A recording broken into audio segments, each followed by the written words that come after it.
हजरत इब्राहीम अलैहिस्सलाम अल्लाह के वो अजीम पैगंबर थे जिनसे अल्लाह पाक ने बड़ी बड़ी कुर्बानियां ली। नमरूद ने आपको आग में जलाने की कोशिश की, लेकिन अल्लाह पाक ने उस आग को आपके लिए फूलों का गुलजार बना दिया और आपको उस आग से हमेशा के लिए नजात अता फरमाई। जब हजरत इब्राहीम अलैहिस्सलाम अपने घर वापस लौटे तो उनके वालिद ने कहा, ए इब्राहीम, अगर तुम अपने अल्लाह को नहीं छोड़ते तो मेरे घर से निकल जाओ।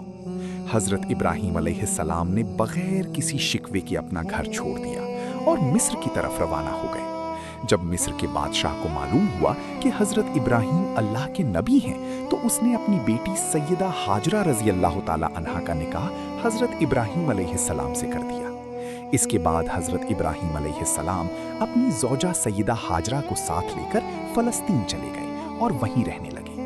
हजरत इब्राहीम अलैहिस्सलाम की कोई औलाद न थी। आप दिन रात अल्लाह ताला से गिड़गिड़ा कर दुआ करते रहते, ऐ मेरे रब, मुझे नेक और फरमाबरदार औलाद अता फरमा। साल हा साल गुजर गए मगर आपके यहाँ औलाद न हुई। फिर 86 साल की उम्र में अल्लाह पाक ने हजरत इब्राहीम अलैहिस्सलाम को एक बेटा अता फरमाया जिसका नाम इस्माईल अलैहिस्सलाम रखा गया। हजरत इस्माईल अलैहिस्सलाम अभी दूध पीने की उम्र में थे कि अल्लाह ताला ने हजरत इब्राहीम अलैहिस्सलाम को हुक्म दिया कि अपनी बीवी और बच्चे को मक्का की सरजमीन में छोड़ा। उस जमाने में वो जगह बिल्कुल वीरान थी, वहां किसी इंसान का नामो निशान तक न था। हजरत इब्राहीम अलैहिस्सलाम ने अल्लाह का हुक्म कबूल किया और अपनी बीवी और बेटे हजरत इस्माईल को लेकर मक्का पहुंच गए। फिर उन दोनों को उस मकाम पर छोड़ा जहां आज खाना काबा मौजूद है। उनके पास कुछ पानी और चंद खजूरें थीं। हजरत इब्राहीम अलैहिस्सलाम जब वापस रवाना होने लगे तो सैयदा हाजरा उनके पीछे आईं और पूछा, क्या आप हमें इस वीरान जमीन में तन्हा छोड़कर जा रहे हैं? हजरत इब्राहीम अलैहिस्सलाम खामोश रहे। सैयदा हाजरा ने दोबारा पूछा, आप कहाँ जा रहे हैं? यहाँ न पानी है, न कोई इंसान, न कोई जानवर। लेकिन आपने कोई जवाब न दिया। हजरत इब्राहीम अलैहिस्सलाम की जाने के बाद सैयदा हाजरा और हजरत इस्माईल अलैहिस्सलाम उस वीरान वादी में तन्हा रह गए। शुरू में सैयदा हाजरा बच्चे को दूध पिलाती रहीं और जो थोड़ा बहुत पानी और खजूरें उनके पास थीं उन्हीं पर गुजारा करती रहीं। मगर कुछ ही दिनों बाद पानी और खजूरें खत्म हो गईं और अब भूख और प्यास का सख्त मसला पैदा हो गया। सैयदा हाजरा अपनी भूख और प्यास तो बर्दाश्त कर सकती थी, मगर उनसे अपने नन्हे बेटे की ऐसी हालत देखी ना गई। वो बेकरार हो गई। हजरत इस्माईल अलैहिस्सलाम प्यास की शिद्दत की वजह से जमीन पर लोटने लगे। उनकी ये तड़प देखकर सैयदा हाजरा ने पानी की तलाश में इधर उधर नजरें दौड़ाईं, लेकिन कहीं पानी नजर ना आया। कुछ दूर उन्हीं दो पहाड़ियां नजर आईं। आपने सोचा शायद कहीं पानी मिल जाए या कोई आता जाता मुसाफिर दिखाई दे जाए। चुनांचा आपने एक पहाड़ी का रुख किया जिसे हम सफा पहाड़ी के नाम से जानते हैं। आप इस पहाड़ी पर चढ़ गईं, मगर पानी नजर ना आया, तो वहां से उतरकर मरवा पहाड़ी पर चढ़ने लगी। आप बार बार अपने बच्चे की तरफ देखती जाती थीं, फिर ऊपर जाकर चारों तरफ देखा, मगर पानी का नामो निशान तक न था। इसी तरह आप बेचैनी में कभी सफा पर जाती तो कभी मरवा की तरफ दौड़ती। सैयदा हाजरा ने इसी तरह 7 चक्कर लगाए। अल्लाह ताला को उनकी ये अदा इस कदर पसंद आई कि रहती दुनिया तक हज और उम्रा करने वालों पर सफा और मरवा के दरमियान 7 चक्कर लगाना लाजिम करार दे दिया गया। जब 7वें चक्कर के बाद वो अपने बेटी की तरफ वापस आईं तो देखा कि हजरत इस्माईल अलैहिस्सलाम ने जहां प्यास से अपनी एड़ियां मारी थीं, वहां से पानी का चश्मा जारी हो गया है। सैयदा हाजरा को अपनी आंखों पर यकीन न आया। उन्होंने जल्दी जल्दी चुल्लू में पानी भरकर हजरत इस्माईल को पिलाया, फिर खुद पिया और अपने बर्तन को भी भर लिया।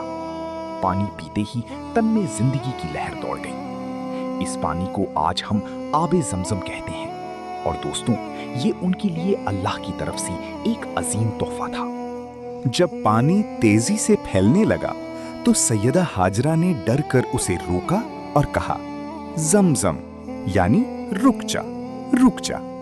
इसी वजह से इस मुबारक चश्मे का नाम जमजम पड़ गया। ये वही आबे जमजम है जो उस दिन से आज तक बिना रुके पूरी दुनिया के लिए जारी है। कुछ अरसे बाद कबीला जुरहुम का वहां से गुजर हुआ। उन्होंने वीरान सहरा में परिंदों को मंडलाते देखा तो समझ गए कि यहाँ पानी मौजूद है। वो सैयदा हाजरा के पास आए और निहायत एहतराम से रहने की इजाजत मांगी। आपने इजाजत दे दी, मगर साफ फरमाया कि इस चश्मे की मिल्कियत उनकी नहीं होगी। इस तरह आहिस्ता आहिस्ता उस वीरान वादी में जिंदगी लौट आई और वहां एक बस्ती कायम हो गई। वक्त गुजरता गया और हजरत इस्माइल अलैहिस्सलाम अब जवान हो गए थे। उन्होंने कबीले के लोगों से अरबी जुबान सीखी और अपनी खूबियों की वजह से सबकी महबूब बन गए।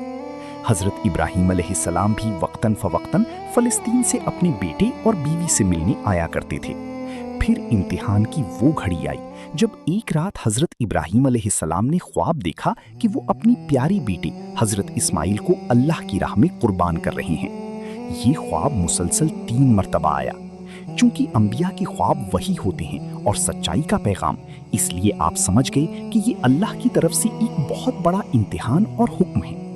हजरत इब्राहीम अलैहिस्सलाम ने अपने प्यारे बेटे को बुलाया और बहुत ही संजीदगी से फरमाया, ऐ मेरे बेटे, मैंने ख्वाब में देखा है कि मैं तुम्हें ज़िबा कर रहा हूं, तुम्हारी क्या राय है?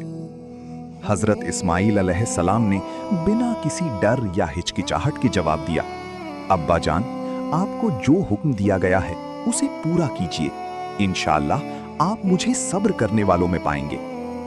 ये सुनकर हजरत इब्राहीम अलैहिस्सलाम अपने बेटे को लेकर मिना पहुंचे। अपनी छुरी तेज की और दिल पर पत्थर रखकर हजरत इस्माइल को पेशानी के बल लिटा दिया।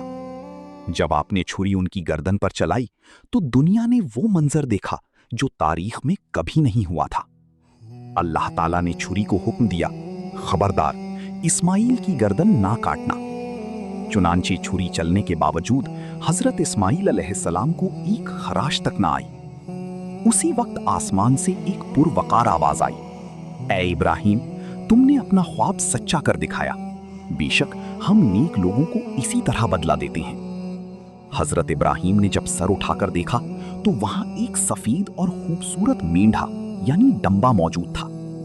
अल्लाह ताला ने हुक्म दिया कि इस मेंढे को हजरत इस्माइल के बदले कुर्बान कर दिया जाए। हजरत इब्राहिम ने अल्लाह के हुक्म की तामील करते हुए उस मेंढे की कुर्बानी दी और इस अजीम इम्तिहान में हमेशा के लिए कामयाब हो गए। दोस्तों, यही वो सुन्नत इब्राहिमी है जिसकी याद में आज पूरी दुनिया के मुसलमान ईद उल अजहा पर कुर्बानी करते हैं और ये सबक सीखते हैं कि अल्लाह की राह में सब कुछ कुर्बान कर देना ही असल कामयाबी है। अगर आपको ईमान से भरपूर ये वाकया पसंद आया हो तो गौहरे ईमान को जरूर लाइक और सब्सक्राइब करें ताकि हम आप तक ऐसे ही ईमान अफरोज वाकयात पहुंचाते रहें।